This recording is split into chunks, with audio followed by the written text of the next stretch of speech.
Introducing the new low-fat Subway Buffalo Chicken. Spicy chicken, cool light ranch, one hot sandwich. All the flavor you love with 7 grams of fat. For a limited time, hurry to Subway and enjoy the newest part of a Subway Fresh Fit meal. The BS Report is a free-flowing conversation that occasionally touches on mature subjects. First of all, This is the BS Report with Bill Simmons. it might be cool, I don't know. And if it's not, I don't care. The BS Report with Bill Simmons. Bill Simmons works for ESPN. He's also named the sports guy, and he writes a comical sports column. He must be a popular dude. The BS Report. It's got a real dirty sound, like a rusty steak knife cutting through a well-aged steak. Now. Here's Bill Simmons. All right, Gala TV edition today of the BS Report. First up, Tony Kornheiser is going to talk Mad Men with us. We only had him for 15 minutes because he was running off to some sort of fancy event. But he wanted to come on and rant about his feelings about the season finale of Mad Men. Then at about the 15-minute mark, we're turning it over to the czar of reality TV, Dave Jacoby. Survivor, The Ruins, all that stuff. But first, from PTI, from ESPN, from the Washington Post, on the Subway Fresh Take Hotline, here to talk Mad Men for 15 minutes, Tony Kornheiser. Here, now I think that people are going to be mad at me for saying this, so I have to establish my bona fides before I go, right? Yes. I have to say that I love the show. I was on the show after the first season, watched the DVD, waited for the second season to be done, watched the DVD, and upon your insistence, I watched each show within 2 days of the show this year. Right. Talked about it incessantly on radio. Love the show. But I'm not like Wilbon, who comes in every day and says, oh, it's the greatest show I've ever seen. Unbelievably great. I've never seen it. It's great. Here's where I am after the final episode. Okay. I'm disappointed. And I'm going to tell you exactly why. Because the show that has existed for 3 years is now over. I don't know what the new show is going to be. But this was a show, and it disappointed me on a variety of levels. It was against its character, so blatantly against its character. Its character, it's not an optimistic show. It's not a show where everybody is chipper. You know, occasionally Peggy Olson is chipper. Nobody else is chipper. And this was, when they pared it down, and they conveniently got the British guy to say, well, I could sack you all, and then I could be sacked. It was like, hey, kids, let's go out to the barn and put on a show. I expected Mickey Rooney and Judy Garland to show up for this show. It went totally against type. Now they cut it down, they pared it down. The commie with the beard is gone, and Kenny Cosgrove is gone, and they had to take the odious Pete Campbell along for the ride because he provides tension. And then they, of course, the deus ex machina of bringing Joni back because she knows where all the boxes are buried and stuff like that. And now we're going to rush out into Manhattan. We're just going to stay in this one little hotel suite and not invite anybody over. But dadgummit, we're going to have the greatest advertising agency you have ever seen. And that's the show. I mean, come on. And they get rid of Betty Draper. First of all, Betty Draper delivers the line that I would like to say every day on PTI and nobody will let me. My favorite line in all of television, which is, Sally, go to your room. That's the extent of her parenting. Sally, go to your room. She takes an infant on an airplane for 8 weeks to Reno with some guy she's only kissed once. That's all that's ever happened. And she leaves her other 2 children with Carla. That way they're going to be raised by Carla for the foreseeable future.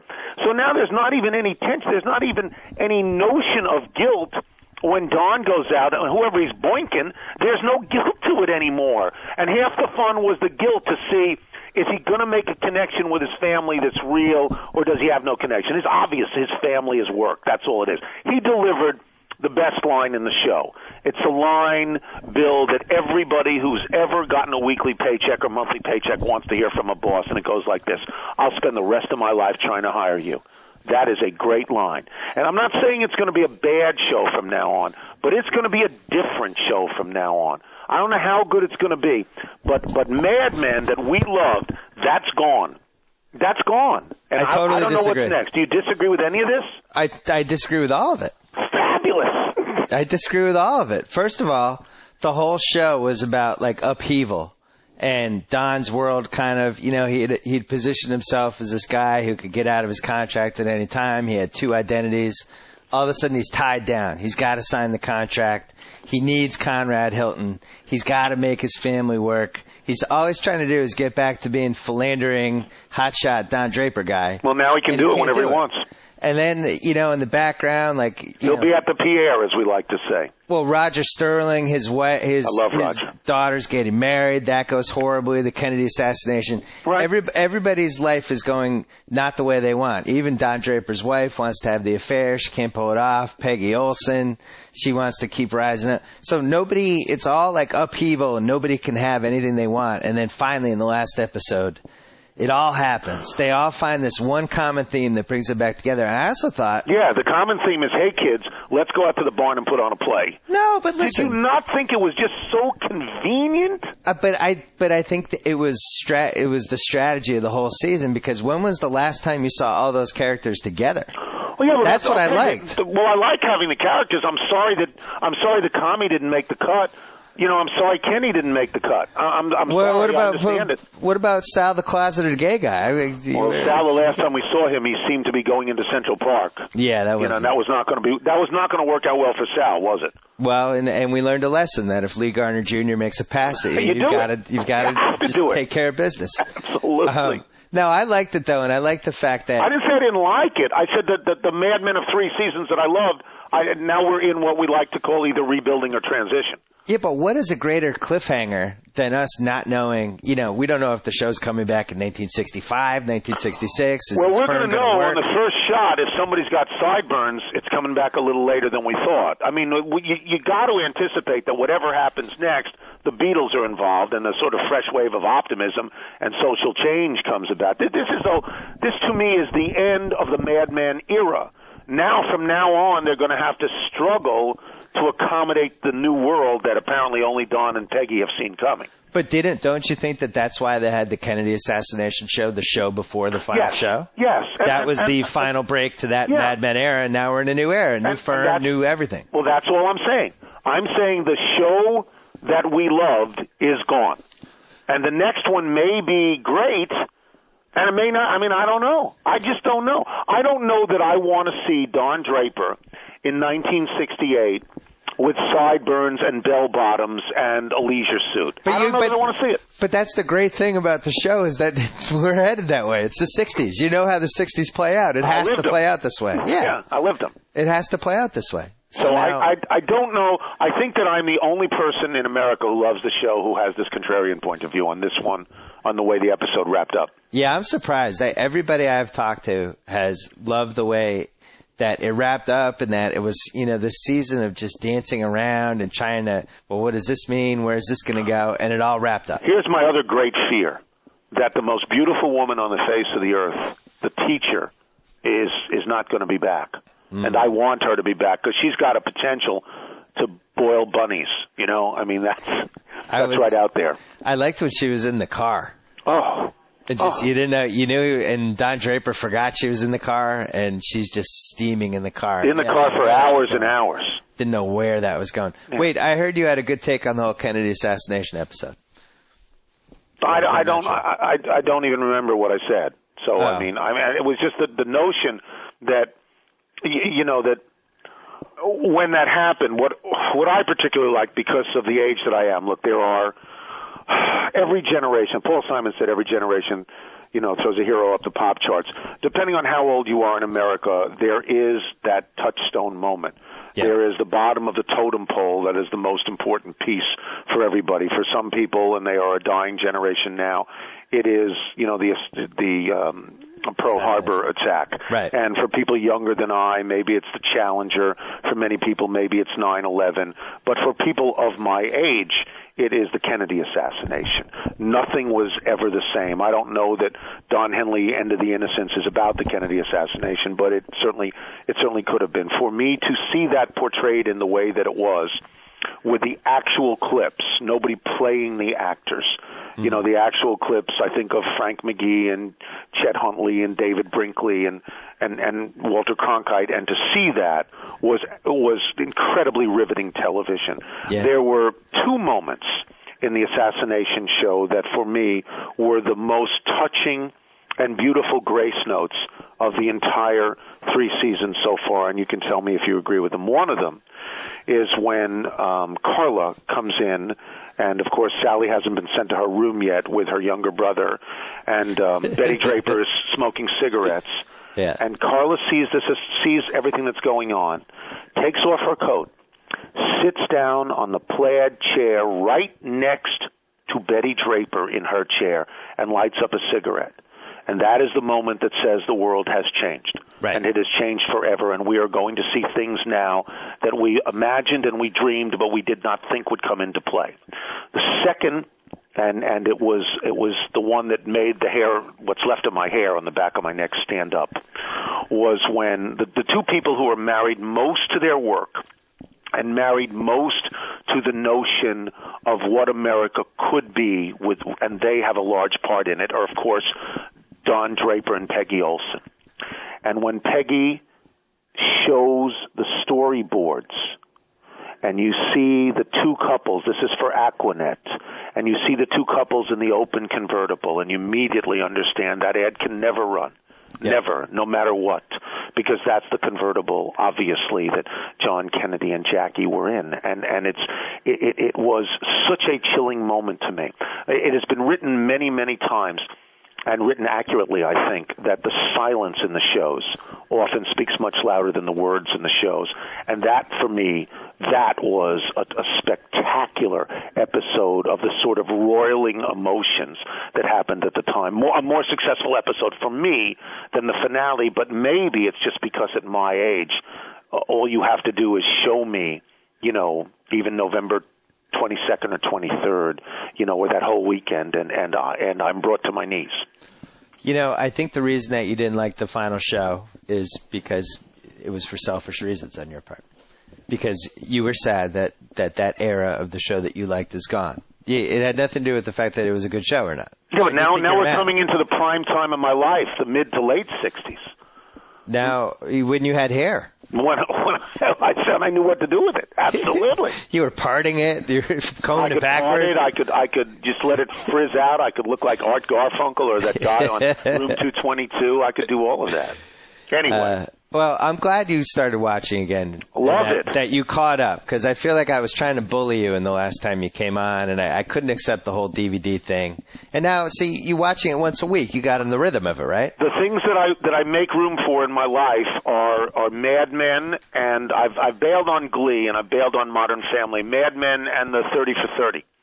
Oh. And we can't, I have no time to do this now, but I just felt that the Greek episode was fatally flawed. Well, because you didn't think he was a good person. No, it was fatally flawed by putting an actor in there to simulate the words of Jimmy the Greek. It was just terrible. It was great other than that. Yeah. It was great. I loved DeFord. I loved Rather, and of course I loved Brent. And don't forget Phyllis. Yeah, Phyllis was very, very good. It was all very good, except that it strikes me as fatally flawed by the convention of putting a shadowy figure out there to be Jimmy the Greek. Why do you do it? Director's choice. What was your favorite of the 6? So far? Yeah. My favorite moment so far. Well, it's Trump. It's Trump is my favorite so far. Trump, and not the whole thing, just Trump. And I would say also, the Greek was really great. Could have been great. Yeah, could have been great. I plug the series all the time because I love the concept and construct of it. Well, thank you. Yeah, let me go see Cate Blanchett. Yeah, go see Cate Blanchett. Come back on soon. Talk to you soon. All right, from Mad Men to reality TV, it's time to bring in the czar of reality TV, our old friend Dave Jacoby on the Subway Fresh Take Hotline. A lot going on. A lot going on. We have not talked about the duel in weeks. People are clamoring. People are going crazy. I know. They want Where's the duel our duel talk? Yeah, where's the duel talk? Break this down for us. Now, after yesterday, so we're going to give away some spoilers if you're not caught up. I'm sorry. Wait, maybe come back after you've seen all the shows. It's your own fault if you're not caught up. So the coming attractions for next week, the fight. The fight. Yeah, that's a good point. Whenever you put a boxer in the house. Yeah, don't fight him. Yeah, don't fight the boxers. Don't wrestle the wrestlers. Don't fight the boxers. Don't fight the guy who has like 6 years of boxing experience. Yeah. All right, so I broke it down freeze frame by freeze frame. As did I. The guy who gets punched is Brad. Yes. Ooh. Let's see. I think, yeah, it was. I had Dunbar. No, it's definitely Brad because they never show his face in the coming attractions but he's wearing a specific type of red shorts with a stripe down the side. So I went back earlier in the episode. By the way, I'm 40 and I'm married. I have 2 kids. So I go back earlier in their episode to see who's wearing those shorts. Brad. They have Under Armour issued uniforms though. No, he's the only one with those shorts. And you know what? If you look at it, Kenny is watching, Evan is watching, and the other idiot's watching. Johnny Bananas. But this is one of the only challenge fights where it seems like there's actual damage done. You know what I mean? A lot of times, a lot of pushing and pushing here and there, and we'll throw a punch that won't land or partially blocked. This seems like a pretty solid shot. Yeah, because he's falling backwards, hits the ground, and then the right cross coming with force as the guy's falling into it. Yeah. I'm going to say... it was like a full-on Fedor Emelianenko ground and pound. They've done a really nice job of not leaking any of the details out, but it certainly looks like it might be the worst fight in the history of the show. CT and Adam, dude? Well, I mean, but there was no real damage from that fight. Somebody's life was basically in danger, but they're wearing onesies. It looks like somebody got knocked out. They're wearing onesies. But in this case, it looks like Brad got just he might go to the hospital. Yeah. Then he might have like a fractured orbital socket or something like that. I was surprised because, I had thought it was not Brad. I thought it was, I don't know. Kenny. I thought it was Kenny. Kenny or somebody else. But Brad's been pretty subdued this whole challenge. So I don't know what would have led to this moment. But he started to freak out a little bit on Casey at the end there. Yeah. Casey's like the Adam Morrison of this challenge. Well, she's just coasting. How can you say that somebody's not taking the challenge seriously? We've witnessed scenes where they're playing Truth or Dare in a pool. And God knows what's going on. Are people taking this seriously? Yeah. I mean, I wouldn't even know how to engage in that conversation. Casey, you're not putting your life. Oh, this is a quote from Brad. I put years of my life into these shows. And he was using that in his own defense, by the way. He's like, I put years of life into these shows. You just don't seem to care. Like, you don't have the fire to compete in the ruins. I had somebody tell me at a signing, and I can't remember which one it was. It was in one of the cities near where Brad lived. It might have been Philly, but I can't remember. Or maybe Chicago. But they said Brad works at an Abercrombie and Fitch. Not that there's anything wrong with it. I'm just saying that he does have a job, apparently. Good. Maybe he can get re-engaged. Season. Well, you'd think he would be wearing more Abercrombie and Fitch clothes. Yeah. Now, maybe he's one of those topless dudes. They have, like at the Abercrombie and Fitch on Fifth Avenue, they have like just topless dudes that stand there and greet you as you walk in. Now, as the czar, give us your breakdown of this season so far. Has it exceeded your expectations? Has it been lower than them? Where do you stand? I would say par for the course thus far. I'm really excited about this fight, and I'm excited for the final challenge. I would say it's not the best they've ever had, but I'm very happy with it thus far. I think the ruins themselves have been subpar. Last night's was a sit-up competition. Yep. Like I can imagine the producers sitting around in a conference room and being like, all right, what do we do for challenges? Like, I don't know. Let's see who's got the strongest abs. I feel like sending them tapes of American Gladiators from like the early 90s and be like, these are challenges. At the same time, I was very excited for somebody to possibly drown. Yes. To be the head under the water, the panicking, thrashing for the handle. I was excited for it. It's always good. Like when you can explain it in one sentence, you know you've got something. It's like basically don't drown. Yeah. Put your legs here. Try not to drown. And if you are drowning and you're panicking, try to find the handle with your eyes closed underwater. That might be there. That will save you. And if you don't, we'll try to get there within a minute before you suffer brain damage. But we lost Kahutta, though. And Kahuta's one of my favorites. Kahutta was, and this is, I guess maybe they designed it this way, but the wrinkle this year was that if you beat somebody in a challenge, you got their money. Yeah. So Kahada all of a sudden had a target on his back because he was up to like 18,500. So just every week, people are going to pick him in a challenge. Gunning for him. Yeah. Felt bad for him. I love me some Kahada. Seems like a good dude. Me too. And, it's like, we don't know a lot about the details, but he got involved with that temptress Kellyanne a little bit, and she obviously broke his heart and was mean to him and probably hooked up on him a bunch of times. I'm sure. And now she's dating Wes. He's just a good Wes. guy. And he doesn't hold the grudge because he's the good guy. And, it was bad enough that even she and Wes both admitted that, oh, yeah, she trampled Kahada's heart. It's just trampled it. She set it on fire. Was jealous. He's like, Kahada's flirting with Kellyanne. Like, he's all angry and jealous. It's like, come on, it's Kahada, dude. Like, it's Kahada. Now, at the signings, a couple different people at my book signings mentioned a theory to me that, back to the steroid discussion and whether anybody's doing anything on this show that maybe they shouldn't be doing, that people have gotten less crazy as the show has gone on. When you look at the intensity and the craziness of the first 2 weeks. The down cycle. Is that where you're going with this? Yeah. The days pass and suddenly not as crazy anymore. Yeah. No screaming in people's faces. There's something to that. I mean, they're in great shape, these guys. Yeah. I wouldn't want to be in a back alley with any of these dudes. I agree, although we keep getting feedback that none of them are taller than 5'7". I think that's pretty much for everybody on television. Yeah, but especially these guys. They're just sense. short dudes with a lot of muscle. Yeah. Who you could probably take under the right circumstances if they were drunk enough. Yeah, and I also love from last night's episode the storyline of Sarah's love of the challenge. Yeah. Like they harped on how much Sarah loved to be there and how important it was to her, and it was just like, God, Sarah. God bless you. Good for you. Well, we had our Ruins fantasy draft, which I get a lot of emails about how we're doing. Yeah. Sarah was the one person nobody picked. We ended up giving her to Joe Mead. Joe Mead's racked up 25 points. It's Sarah's whole team or Joe Mead's whole team is Sarah. And yet somehow, Joe Mead has points and he's still in the game, basically. He's very much in the game. He's not going to catch us, but he's going to finish a respectable fourth. The last list, who was leading? We haven't gotten totals from yesterday, but from last episode, we've got Bill Simmons' team coming in 230 points. Thank you. Anchored by Johnny Bananas, some strong showings from him, and you've got Darrell. You've got Darrell on your team, so you've got some fighting points coming to you. I do. Yeah. I'm very excited for the fighting points. I think next season we might have to introduce some sort of like losing a fight, winning a fight. Because someone's going to get some points for getting punched in the face. Yeah, it's true.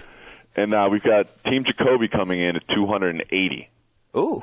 Anchored by Derek, and Kahada was scoring me a lot of points, and he's gone. But Topless Kimberly in the bathroom scored me some points, I'm sure. There's hooking up points there. There's nudity points. Yeah. That's big. That's big for me. And then what was going on in that bathroom? I don't know. Apparently they were just talking about strategy. All right. Topless. After a Truth and Dare game in the pool. How's House doing? House is crushing. House is up to 290. House has just got a juggernaut. Who's on his team? He got a lot of points out of Tanya. Yeah. And he's getting points out of B scored him some points, and now he's got Evan, Kenny, and Dunbar, who are like this alliance that never goes into the ruins. Yeah, and that nobody ever challenges. Yeah, but Dunbar's still in the running for a sex crime, which is 100 points. So it's a wild card out there. It might have been happening in the bathroom. I think that might have been what happened in the bathroom, actually. They said there was like a lot of noise and commotion in the bathroom. They went to investigate. For sure. I got to say, though, that Evan and Kenny lose points for me a little bit. You don't barge into a door if you it happens all the time. Can't do that. In the Bunham Murray Empire, there's this whole phenomenon of like, oh, two people are hooking up, let's go watch. Yeah. And that's never been, in my experience, that's never been on my agenda. Like, I mean, it's always like, oh, two people are hooking up, let's leave them alone and let them enjoy their time. And if somebody does kind of barge in and wants to watch, there's bad blood and you like the person less afterwards. Yeah, it's just, I don't understand what they get out of it. It's just weird to me. It's just like, it's always been in the real world. There's always like people like crawling into bedrooms on the floor and giggling and running out and stuff. It's always just like, look, if two people are hooking up in a room, just let them be, man. Yeah. Well, when you take over the show, maybe will be one of your rules. Yeah, there'll certainly be better challenges on these things. I mean, the sit-up competition, like shimmy down a log. Like, what is happening? What was your favorite? You like when it's like hand-to-hand combat, basically. Yeah, anything that's basically a glorified fist fight. that's you like if somebody's getting dragged over a line, or if somebody... You know what? I think the best challenge I ever had was the one... I think it was last year with the rings hanging in the air. We had to grab the ring, but you had to fight each other first. Fight the other person, yeah. Yeah, that was the greatest one. Yeah, I forget who it was. It was like Brad or something. Like was sitting there and couldn't put the carabiner on the ring. It was just like, come on, man. Somebody else came flying in. I like this. And then he went home.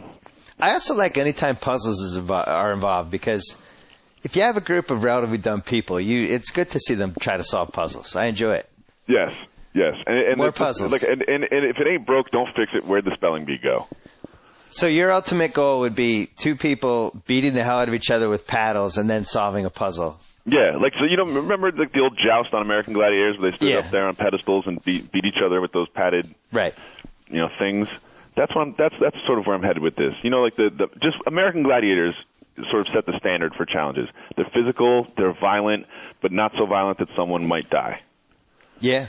So maybe a joust for 45 seconds, and if nobody falls off, you have to solve a puzzle. Yeah, and then you have to spell, and then spell three words from the ninth grade spelling quiz. And then you have to spell joust, which nobody would know how to do for a while. What other highlights for you this season? I loved. I mean, really, for me, the number one highlight of the season was Siobhan's implant busting on the fall. Which fortunately we watched together. Yes. Which made it that much greater. But just the fall itself was really funny, and then the implant part was funny, and she's just so pathetic anyway. I just loved everything about that. Siobhan should never not be on a challenge. I mean, I agree. She's just so good for comedy reasons. Yeah. I mean, she got sent home because she popped an implant. Yeah. And that's a first in television history. Yeah, that's true. I'm trying to... that's never happened. It's great. It was great. It was great television. And then if you watch the online clip, TJ sends her off with I hope you're okay. He said that? Yeah. We'll have to bleep that, but I think people will get the general gist. Are you happy with TJ's performance this year? I mean, here's the thing about TJ. He's not giving us the you killed it anymore. He doesn't do anything. He doesn't add anything to anything. He just is a functional guy that reads his lines. But you have no sense. I have no sense of TJ. I have no idea what he's like. I have no idea what he does. You might as well just put a robot out there. See, I would disagree. I think we know a couple things about TJ. I think he wants people to compete. He doesn't like quitters. He doesn't like quitters. Hates quitters. He doesn't like if somebody's too happy after they lose. He's very upset at Johanna last night. Very upset. Yeah. Johanna was too happy-go-lucky for him. In his mind, he likes a nice... he was like disgusted by the Evelyn jumping off the thing. In TJ's world, that doesn't fly. You're absolutely right. We do not know nothing about TJ. What we do know is TJ hates quitters and loves effort. He hates quitters. He loves effort. He would rather see a noble loser than a cheap winner. And I'd like to know where he goes all day. Like there should be a whole behind the scenes, the making of the duel or the ruins where we see where TJ's hotel is and what does he do all day? What's his day? He works for 45 seconds every 2 days. And then, maybe it just takes him so long to read the cue cards for. All right, guys, 20,000. Here's the new Toshiba iPod, Dr. Dre headphones to the winners. Dr. Dre headphones, and you get a T-Mobile Boost phone. Great. The winner gets an autographed copy of the Book of Basketball by Bill Simmons, along with Dr. Dre headphones. Dr. Dre headphones and this new pen from Bic. Yeah, how do they decide these? It just seems like if you're going to have corporate integration, shouldn't it be like real corporate integration? Like, shouldn't there be cars involved and stuff? There used to be. I remember Brad won a motorcycle in Brazil one time. Yeah, there was a that's trip what I'm talking to Italy. about. It was I'll fight for that. Now they get knickknacks. It's like, oh, here's an iPod dock. It's like, I've got one of those. Oh, here's a telephone. Guess what? I've got one of those too. Yeah, how about a 70-inch Sony Plasma? Yeah, I mean, if the sponsors are putting up this stuff for free, let's get something that's worth more than $100. But if you're a sponsor, Is there a better product placement than the Real World? Yeah, and the cutaways they use after the product shot are always the most cheated thing I've ever seen. It's like they fake enthusiasm over the. They're not actors. They're not good at faking enthusiasm over winning a phone. No. Like they'll show the product and they'll cut to them and they'll be like, "Woo, yeah!" While looking at it perplexed. Yeah, exactly. I don't know how to use a phone. I can't spell joust.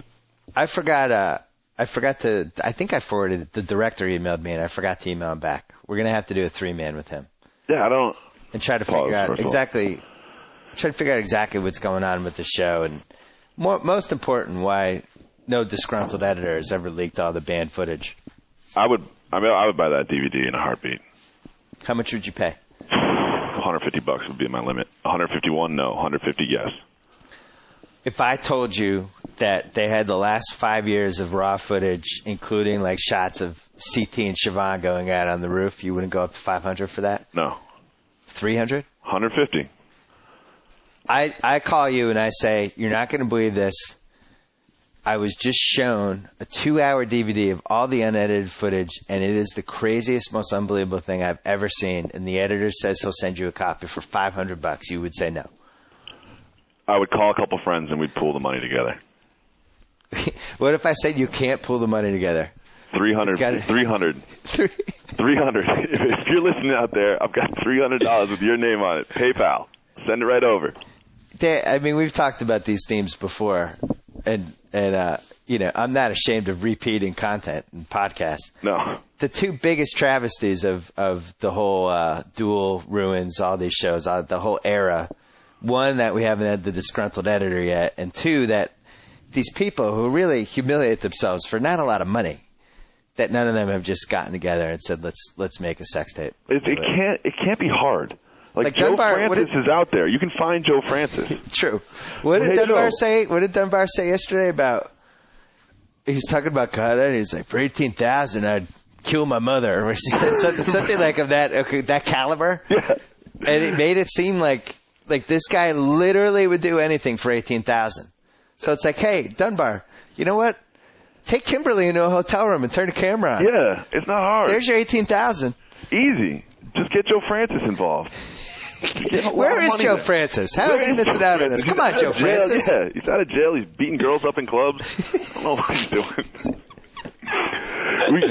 Another one of my favorite moments, which was they didn't give it a lot of airtime, which I thought it was just a phenomenal display of irrational behavior, was when Derek was sleeping and they put syrup on his hand, and then he woke up enraged. He turned into you could see there was no human inside of his face anymore. Yeah, he just wanted to punch and crush anything. Yeah, he turned into Dr. Jekyll and the Hulk smash. I mean, he just went crazy and just wanted to punch anything in sight. Because I liked his explanation though, but he had a good explanation. Well, it was like my bed is sacred or something. What was it? It was, I have pictures of my kids near my bed. You don't put syrup on my hands. Just say that again out loud. That's his explanation. Just say it again. Listen, you don't put syrup on his hands when he's near pictures of his kids. Yes. If there's pictures of my children within 10 feet, please do not put syrup on my hand. You were in the It goes without saying, you know? Picture syrup zone. Gotta respect it. Yes, exactly. The syrup belongs in the kitchen. The pictures belong next to my bed. We don't need those two things to be next to each other. It's an unwritten rule. When I had some friends here last month, I made that very clear to everybody. Yeah. To keep the syrup off my body because I sleep near my kids' pictures. There's a picture of my kids around. It actually made me mad that I didn't just, as the season was going along, write down my favorite quotes week to week. Yeah. Because there have to have been 50 classic quotes from this season. Just sentences that seemed totally normal and reasonable at the time, but if you looked at them on a piece of paper, printed out, they would be just unbelievable. Yeah. I mean, that's a good project. Maybe next time I get the swine flu, I'll maybe we should hire an intern for next season, one of these hungry college kids, and just have them write down basically every quote that sounds funny, and then we'll edit them into some sort of 50. Yeah. You know what else we could be? Like potentially, like, you know, they have the Bruce Springsteen book of poetry of lyrics. lyrics from his songs. It's basically lyrics of his song, but presented like a poetry book. I think that could work for the Railroad Road Rules Challenge. Absolutely. 10 years of quotes that will make you think, make you laugh, make you cry. Make you cry. The Railroad Road Rules Challenge. Poetry book. We another good bout of irrational anger, and there's a lot, was when it was much like the syrup in the pictures. Katie finds a plunger in her bed, and then just flips out. They don't put a plunger in her bed. Don't put a plunger in the bed. Everybody learned a lesson, though. Don't put the syrup near the pictures. Don't put the plunger in the bed.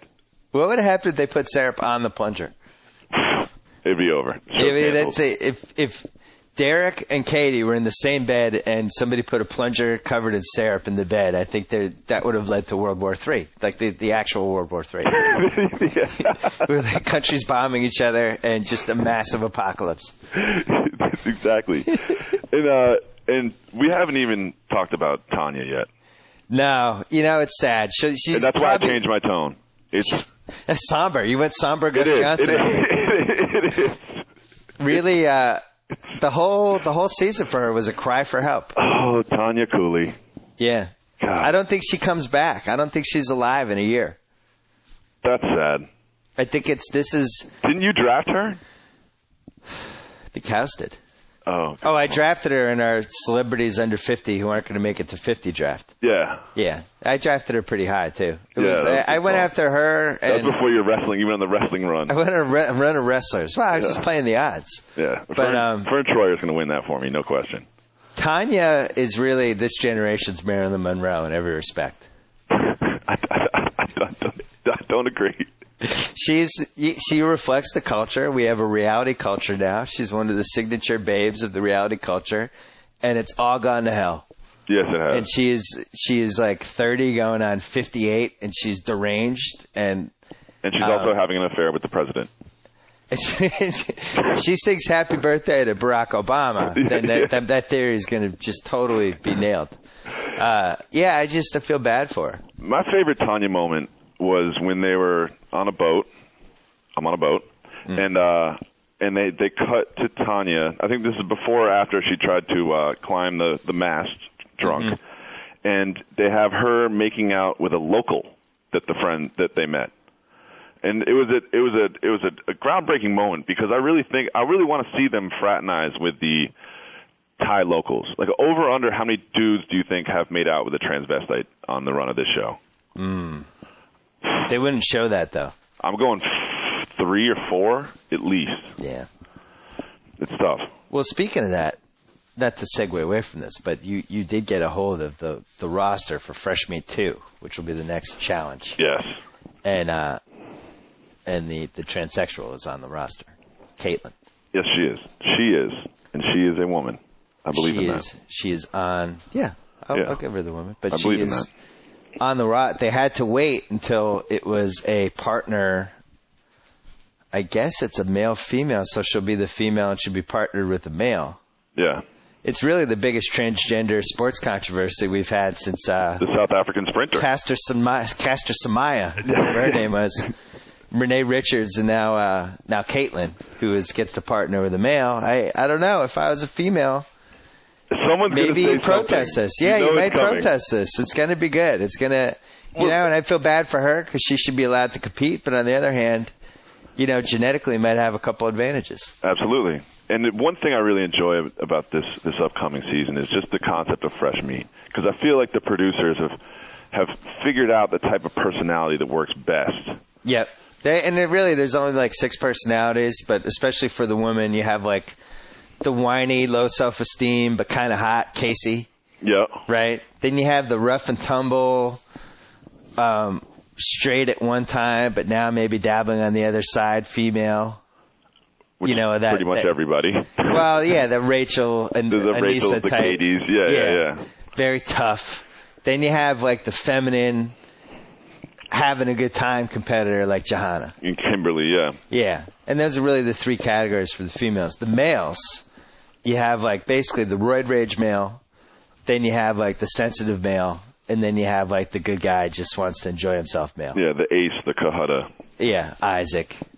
Yeah. Those are my guys. Yeah, those are the guys that carry the challenge, and they never seem to have enough of them, unfortunately. Yeah. But, I'm excited. So, yeah. You know what else I'm really excited for, Bill? What? I mean, when I saw this promo, I'm gonna go on a limb here. I'm gonna say it was one of the top 5 promos for an upcoming show that I was excited for. Jersey Shore. Oh my God! First of all, I didn't know what to say. I was and then in I shock. Rewound it, watched it 3 times. Oh I was my God! I was in shock. They figured. I mean, for the people that don't live in the Northeast, the Jersey Shore, for better or for worse, I'm not judging. It has its own culture. It's kind of like Europe. Like you can get in the car and drive 50 miles, and all of a sudden there's a new language and a new currency, and everything's different. It's the reverse Malibu, because Malibu is the same way. You go there, and all of a sudden you feel like you're in a foreign country. Yeah, Jersey Shore is the same way, but a much more, I think, a much crazier version of that. Yes. Yeah.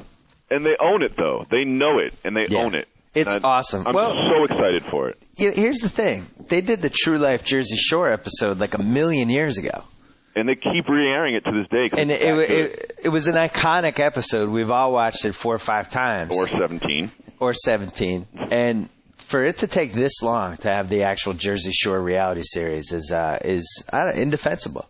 Look, like how does Ray J get a show before Jersey Shore? I'm just happy it's here. Happy it's here. I mean, it's water under the bridge now. It exists. Yeah. It's going to be great. We can't change the past. You can't put the toothpaste back in the tube. Let's move forward. I don't know if this is sad or not, but as soon as I started watching the promo, I thought of you. And as I was thinking about how happy I was, more importantly, I was happier for you, knowing like the kind of effect this show would have on your life. It was almost like finding out like a friend has 1 kidney and was on the kidney transplant list and got the kidney. Yeah. That's how I feel this show is for you. It has that sort of impact in my life. My expectations could not be higher, but I'm very confident that they're going to be met. I feel like really 90% of the conversations you're going to have from the moment the show airs until the moment it concludes will revolve around Jersey Shore with all of the people in your life. Absolutely. To the point where people will be like, all right, Jacoby, I get it. You like the show. It may or may not lead to me renting a house on the Jersey Shore this summer. It's the perfect marriage of reality and topic for you. Yes, it's on the table. I may be in the Jersey Shore this year, and I may do a couple cycles and grow out my hair and put a lot of hair product in it. The only way this show could be better for you is if they subtly announced that part of the cast would be living in a 2-bedroom bungalow on the Jersey Shore. Ron Artest and Usain Bolt. Yes, I thought that's where you're going. That would be it. If Ron Artest, I guess they wouldn't have a host, but if Ron Artest could narrate it, or there's got to be some way to around. Just having him around. Just do a cameo like Affleck did in The Last Curb. Just have Ron Artest around. Every show can be better with Ron Artest.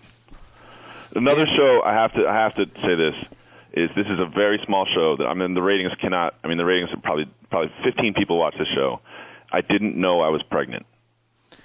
I heard about this show. I can't watch those shows. I get upset. I get upset though. I get upset that I live in a country where this happens. I can't handle it. A woman had a baby in her pants. I can't handle it. She had a baby in her pants. I can't handle it. This is why I won't see Push. And I know Push is going to get Oscar nominations and all that stuff, but I don't want to see the girl with no hope getting abused by her stepfather, and it's easier for me to pretend this stuff doesn't happen. Yeah, it's too depressing to me. You'd rather watch the Jersey Shore. I'd rather watch the Jersey Shore. I'd rather be entertained by stupidity that's a country you're proud of. Well, it's The Wire. The Wire did it in a really eloquent, creative way, and I like that. And maybe Push, I'll end up seeing Push. I shouldn't say I won't see it, but the stuff when they take advantage of the idiots on the reality shows, that's where I draw the line. I never was able to watch the pregnancy show either. Oh, the MTV stuff? Teenage Pregnant or that show. It's not entertaining. It doesn't entertain me. It just makes me sad, and it's people who don't have a ton of hope having kids who aren't going to have a ton of hope. Yeah. It just seems like it glorifies it a little bit. When I sit down on my couch, I want to smile. Or laugh. Yeah. Or with reality TV, I think, you don't want to be depressed. You don't want to try to reevaluate everything where this country's going and all that stuff. Yeah. But and I also think you don't want to glorify teen pregnancy and say, hey, you could get pregnant and be on this show. I don't know. That just seems wrong to me. There's nothing good about it. Nothing good. There's nothing good about it. It's like that Maury Povich, Jerry Springer culture. I can't handle it. Yeah. And Like Jerry Springer's like a huge hit in Europe. I'm sure he is. I'm sure they watch the show and they glorify dumb Americans. I bet they make like a pilgrimage to West Virginia or something in search of these people. Give me a duel prediction because we got to move on to Survivor quickly. What a winner? Yeah. I see Kenny and Evan going far. That alliance is strong. Yeah. And for the girls, they'll most likely be I see. Who do I see coming home with money? I don't know. Probably Sarah. Yeah. Sarah's got the fire. And who's the blonde? Susie? Susie. Yeah, good call. Sarah and Susie. Has there ever been a hotter girl on television who's less attractive? Good call. Really? Good call. I mean, seriously. Like, she's fundamentally beautiful. Yeah. You wouldn't really change anything about her face. Great body. Awesome. Not attracted to her at all. In fact, I'm unattracted to her. No X factor. There's nothing there. Annoying, squinty. Not even I don't annoying. Trust her. I don't know what it is. There's a phoniness to her that I don't like. It's too perfect. Something's wrong. I like flaws. Yeah, well, I have a whole thing. I like weird mouths. It drives my wife crazy.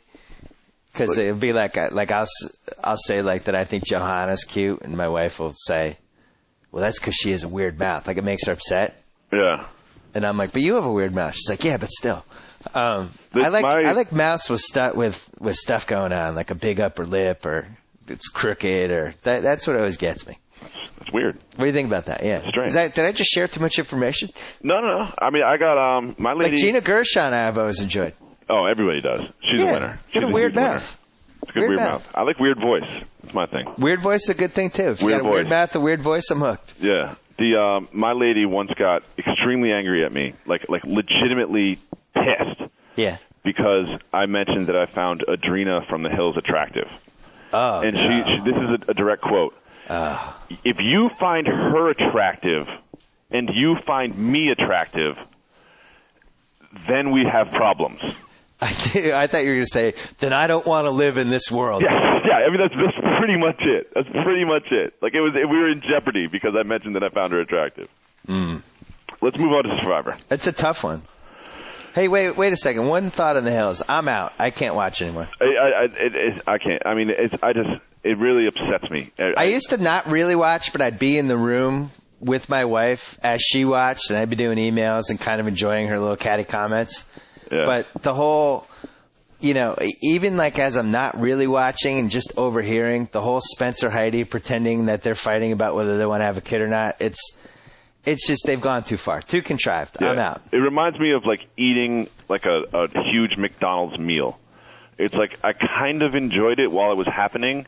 Yeah. But I feel terrible about myself afterwards. That's a good call. Or like a meat lover's pizza. Yeah. It's like, oh, this is great. And then like an hour later, you're like, God, I wish I never did that. No, but even as you're eating it, you're going, oh, this is terrible for me. It doesn't even taste that good. And I'm just hungry. Yeah, exactly. And then afterwards, you have a headache and you feel fat and bloated. Yeah.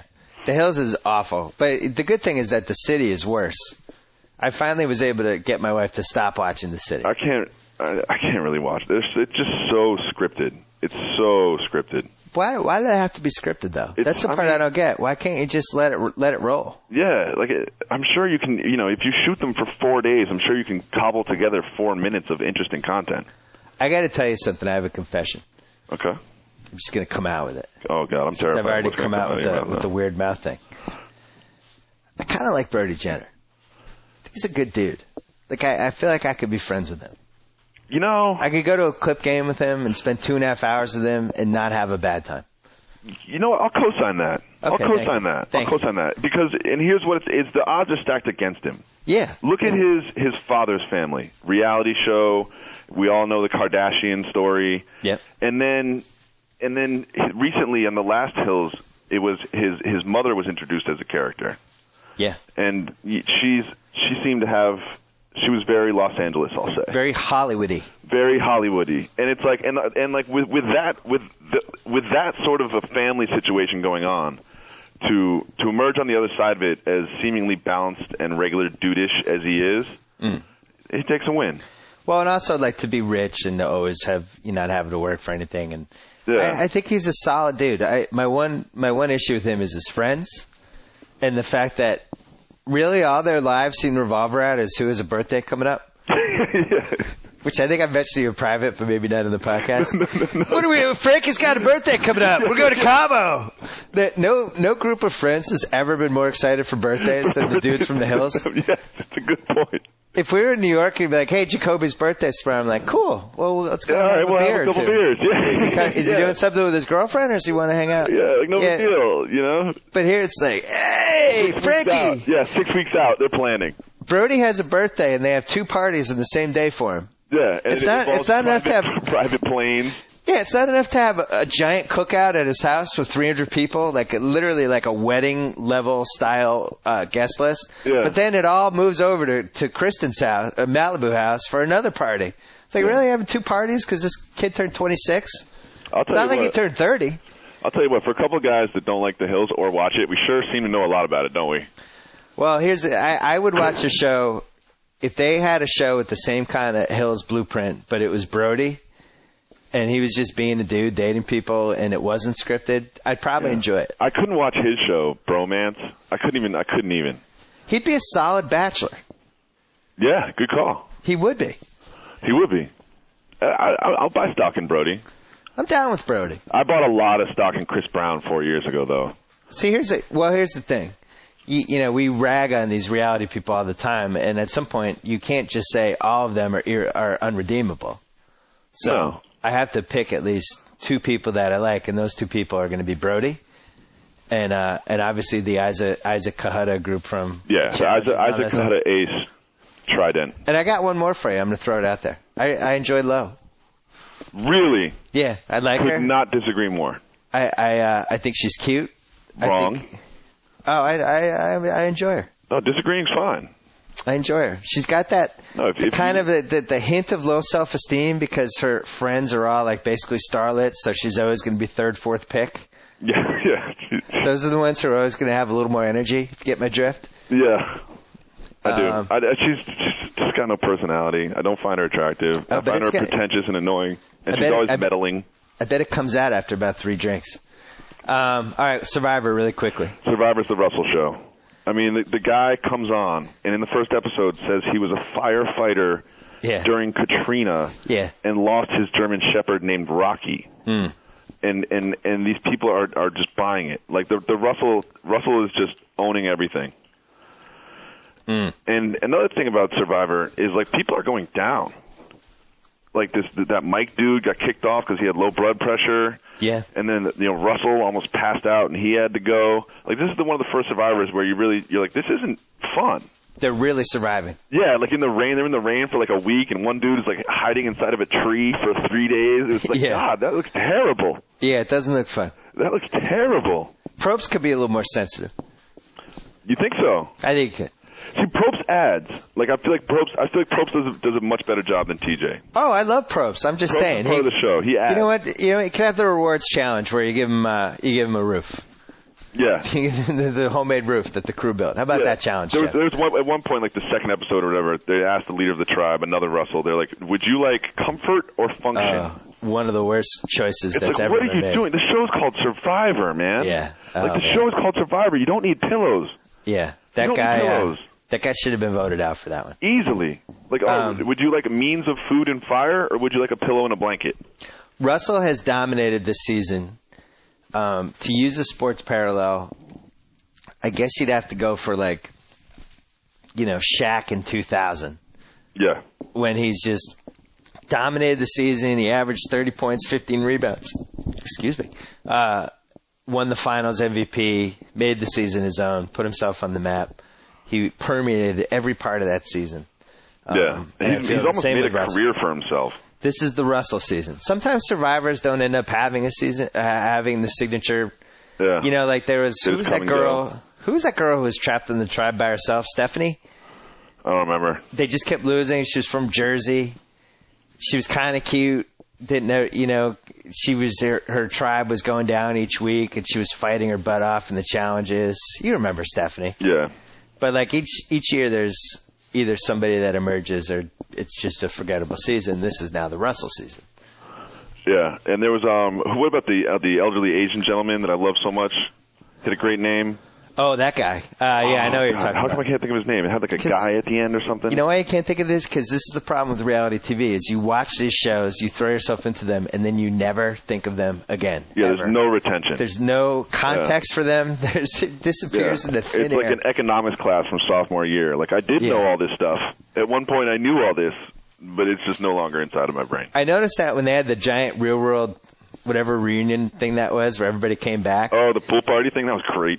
And I saw, seeing people that I was like, I know I've experienced multiple shows with this person, but I can't remember what the name is or what the season was. Yeah, it's like when a big you see blur. like an old friend on the train, you're like, do I go over and say hi? And you're like, no. Did I go to college with that guy? Yeah, like maybe, but I don't want to say anything to them, so I'll just pretend I'm reading the Post. So who wins Survivor? Russell, I think, goes out this week. Russell's gone. Yeah, he's gone. He's gone. I'm going to say it's tough, man. I kind of like Mick the bartender. He's kind of under the radar. It's a nice pick. The rocket scientist is a good pick too. Rocket scientist is smart. I think Eric's the bartender. Usually around when it's down to 9 or 10, that's when somebody pulls a power play and gets the numbers, and then that's it. That guy's. Yeah, and also and we haven't really do everything they can to make it seem like there's some drama leading up to the eliminations, but there's just not. And also, the challenges are eventually we don't know who's going to dominate the challenges, because the first one they had, I thought was one of the 5 dumbest challenges they've ever had. Yeah, here, whack this thing with a stick and see how far it goes, and you only get one chance. Like, how stupid was that? Yeah. I hated that challenge. They did have a good one though. It was a glorified fist fight. It was like some sort of football thing, and everybody was in a headlock. Yeah, it was just like, now we're talking. Yeah, it was great. Like, when they're just wrestling around and fighting and removing each other's clothes and stuff, it's just like, yeah. I like when Jeff Probst gets all gets on his high horse. Yeah. Does the whole... You're out! You're out! You're the first person who ever kicked off on this challenge. Like, hey, you just had a challenge where everybody basically fought each other. Yeah. You blaming this guy? They don't do a good job defining the rules exactly. Yeah. Like, it's like no punching, no kicking, no eye gouging. It's like a UFC match. Am I just an a-hole, or... Probably. I just feel like if I was in one of those things and somebody tripped me from behind, I would have to fight them. You'd probably turn around and swing. It's just sort of like the way that you're hardwired. Maybe they don't pick people who actually do that. Maybe they have some sort of test that they run. If I was casting these things, I would get the craziest, weirdest people I could possibly find. I would get really vindictive in any physical challenge, I think. Yeah. Cross the line. I can imagine. Yeah. So you think Mick or the rocket scientist? Yeah, I mean, it's hard to bet against the rocket scientist. And the guy's a rocket scientist. I mean, he's probably just a scientist that once worked on a project that involved rockets, and the producers were like, yes, you're a rocket scientist. Have I ever told you my idea of how they moved Survivor from a tropical location to just like the worst part of an American city? No. Yeah. God. Like Gary, Indiana, Survivor? Well, it'd have to be someplace with really, really bad weather. And shout out to Gary, Indiana. No judgments. Like Winnipeg, Survivor. Survivor Canada. Survivor Canada. And you have like Canadian tribes with Indian names, because the Indians, whatever, were somehow involved in Canada at one point, I think. I'm talking out of my butt here. I'm sure there were native Canadians in Canada. And it's just cold, and they're just in Winnipeg. I've had it with the tropical locations with the bad weather and the flies. You lose a lot of the eye candy factor that they did such a good job with casting this year. Yeah, but as usual, everybody's bundled up in coats. It's like, all right. As usual, though, they tried to vote off as many of those people as possible. Of course. Which is why I'm still waiting. And the ratings for Survivor are down below 10 million now. But if they really wanted to bump that back up, they do the studs versus the hotties, or that sort of thing, and just everybody's good looking. They should. It's the highest rating they would ever get, and they could have fun with it and say, yeah, this is just all models, actresses, singers, and personal trainers. Yeah. And they just go at it. And the athletes just going at it and looking good. It works for me. Yeah. 100%. All right, Czar. It's been a pleasure, my friend. We'll talk in a couple weeks. We'll rehash I think the duel's wrapping up, in 2-3 episodes? Yeah, 2 or 3, but then we got Jersey Shore coming right down the pipes. How's the wedding planning going? Terribly. I can't find a place. Oh, no. Yeah, I think I might just piggyback on someone else's wedding. Not a bad idea. Yeah, why not? Just show up 2 hours after the ceremony and just do a quickie. And, Bill, if we're hanging out and I have wedding pictures there, just don't get the syrup close to the wedding pictures. All right? I promise I won't. Don't put a plunger in my bag. I will not. All right. Czar, All right, Dave Jacoby, talk to you soon. Later. So I get to sign off. Whoa! Thank you for downloading the BS Report with Bill Simmons. Too much fun. Check out more podcasts at the iTunes Music Store or at Podcenter at ESPNRadio.com. Peace out. You laughed. You cried. You turned up the sound repeatedly, and now it's all over. Thus concludes another installment of the BS Report. And with all this talk about sports, Bill Simmons neglected to mention this important just breaking news. The $5 footlong anthem rolls on with Subway Everyday Value. So many of your Subway favorites are $5 footlongs, like the Taste-tacular Spicy Italian $5 footlong and the Pile Ridiculously High BLT $5 footlong, both made to your order on the freshly baked bread of your choice.